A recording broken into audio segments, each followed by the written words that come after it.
Today we are replacing battery in Chrysler Pacifica key fob.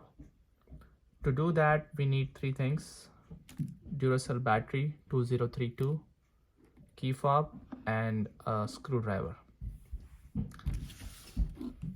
So I'm gonna take the key out of the fob, and to do that you have to push or press this button and get this key out. And then using this key, you have two grooves on each end, and gently try to push this up and then slowly get this thing out. So this is the black cap on top of it, and then here is the battery, and use the screwdriver and gently take the battery out.